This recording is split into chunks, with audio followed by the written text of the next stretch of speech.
இன்றைக்கி ரொம்பவே டேஸ்ட்டாக ஈஸியாக செய்கிற மீல் மேக்கர் கிரேவி எப்படி பண்ண போகிறதுன்னு பார்க்க போகிறோம். அதுக்கு தேவையான அளவு மீல் மேக்கர் எடுத்து சுடு தண்ணி ஊற்றி ஆற வச்சிடணும். அதுக்கப்புறம் மசாலா ரெடி பண்ணுறதுக்காக ஒரு கடாயில் எண்ணெய் ஊற்றி எண்ணெய் காஞ்சதையும் சோம்பு, 2 துண்டு பட்டை, 2 துண்டு கிராம்பு, ஒரு 5 பல் பூண்டு, கொஞ்சமாக இஞ்சி போட்டு நல்லா வணக்கிக்கணும். நல்லா வணங்கினதும் ஒரு மீடியம் சைஸ் பெரிய வெங்காயம் 2 எடுத்திருக்கேன். அது நல்லா பொடி பொடியாக கட் பண்ணி அதையும் போட்டு நல்லா வணக்கிக்கணும்.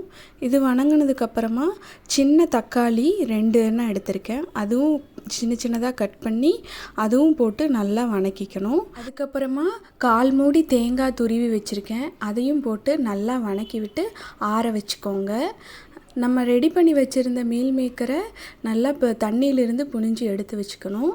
ஆறின வெங்காயம் தக்காளி கூட 1 ஸ்பூன் குழம்பு மிளகாய் தூள் போட்டு இந்த மாதிரி நல்லா பேஸ்ட்டாக அரைச்சி எடுத்து வச்சுட்டு குழம்பு தாளிக்கிறதுக்காக ஒரு கடாயில் எண்ணெய் ஊற்றி கடுகு, கருவேப்பில், வெங்காயம் போட்டு நல்லா தாளித்து விடுங்க.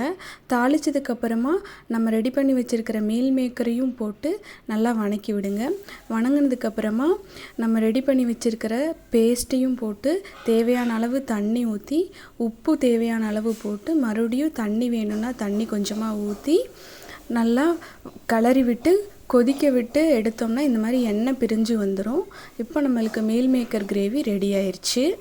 இது சப்பாத்தி, சூடான இட்லி, தோசை, சாப்பாட்டு எல்லாத்துக்குமே நல்லாயிருக்கும். வீடியோ பிடிச்சிருந்தா லைக் பண்ணி சப்ஸ்கிரைப் பண்ணிக்கோங்க.